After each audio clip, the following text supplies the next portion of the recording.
Himalayas की foothill में आज से 2500 साल पहले सिद्धार्था गौतमा नाम के एक प्रिंस ने एक ऐसा सफर शुरू किया जिससे दुनिया बदल गई। एक राजकुमार के परिवार में जन्मे सिद्धार्था को जिंदगी की कठिन हकीकतों से दूर रखा गया था। हालांकि उनकी ये सुरक्षित दुनिया तब बिखर गई जब उन्होंने जिंदगी के दुखों, बुढ़ापे, बीमारी और मौत का सामना किया। इन सब बातों ने सिद्धार्था को अंदर तक हिला दिया। उन्हें समझ आया कि उनके महल की सुख सुविधाएं उन्हें दुख की सत्या से नहीं बचा सकती। अपनी ऐशो आराम की जिंदगी को छोड़कर उन्होंने अपना रजगाड़ी त्याग दिया और एक साधु बन गए। उन्होंने प्रसिद्ध गुरुओं से जवाब ढूंढने की कोशिश करी और अलग अलग आध्यात्मिक तरीकों को अपनाया। 6 साल तक सिद्धार्था ने कठिन तपस्या की, ये मानते हुए कि शारीरिक कष्ट से उन्हें एनलाइटनमेंट मिलेगा। फिर भी उन्हें खुद को सताने में कोई शांति नहीं मिली। आखिरकार उन्होंने जाना कि सच्ची मुक्ति कठिनाइयों में नहीं बल्कि जिंदगी के प्रति एक संतुलित व्यू में है। वो एक बोधि वृक्ष के नीचे गहरी ध्यान में बैठ गए, ये तवज्जो करते हुए कि जब तक उन्हें एनलाइटमेंट नहीं मिल जाता वो उठेंगे नहीं।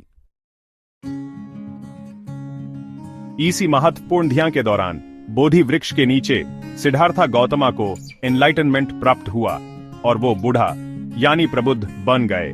बुढ़ा की पहली शिक्षा में 4 आर्य सत्य के बारे में बताया गया था, जो बुद्धिस्ट फिलॉसफी की फाउंडेशन है। ये सत्य इंसानी स्थिति की गहरी समझ और दुख से मुक्ति का रास्ता दिखाता है।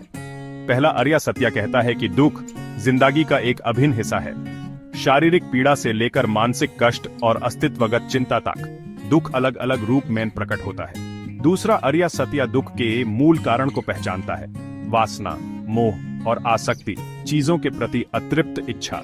तीसरा आर्य सत्य आशा जगाता है, यह कहते हुए कि दुख को खत्म किया जा सकता है उसके मूल कारण को मिटाकर, लालसा।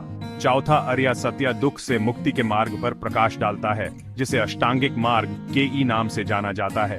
ये मार्ग, जिसमें नैतिक आचरण, मानसिक अनुशासन और ज्ञान शामिल है, एक अर्थपूर्ण और संतोषजनक जीवन जीने के लिए एक व्यावहारिक पारदर्शिता प्रदान करता है।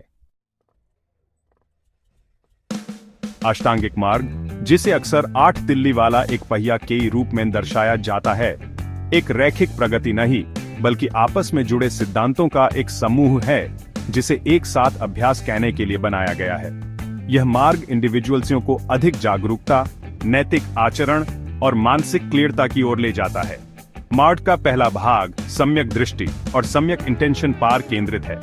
ज्ञान की खेती और वास्तविकता की सही समझ पर जोर देता है। सम्यक वाणी, सम्यक कर्म और सम्यक आजीविका नैतिक व्यवहार और दुनिया के साथ सचेत एंगेजमेंट को प्रोत्साहित करते हैं। लास्ट 3 टिली, सम्यक व्यायाम, सम्यक स्मृति और सम्यक समाधि, मानसिक अनुशासन और एक केंद्रित वर्तमान क्षण जागरूकता विकसित करने पर जोर देते हैं। ध्यान और स्मृति प्रैक्टिसों के माध्यम से व्यक्ति अपने मन को शांत, स्पष्ट और जीवन के यूपीएस एंड डाउन्स के लिए कम टवर्ड्स क्रियाशील बनाने के लिए प्रशिक्षित कर सकते हैं। बुद्धा की मृत्यु के बाद की शताब्दियों में बुद्धिज्म का विकास और विविधीकरण हुआ, जिससे विफुरों के विभिन्न संप्रदायों का उदय हुआ।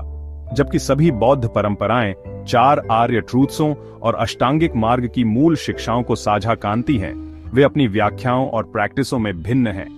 थेरावादा बुद्धिज्म, जो दक्षिण पूर्व एशियाई देशों जैसे थाईलैंड और श्रीलंका में प्रचलित है, ध्यान, धर्म ग्रंथों के अध्ययन और मठवासी अनुशासन के माध्यम से इंडिविजुअल्स गत ज्ञान पर जोर देता है। यह ऐतिहासिक बुद्ध को परम पाथदर्शक मानता है और मुक्ति प्राप्त करने में इंडिविजुअल्स गत प्रयास के इंपॉर्टेंस पर जोर देता है।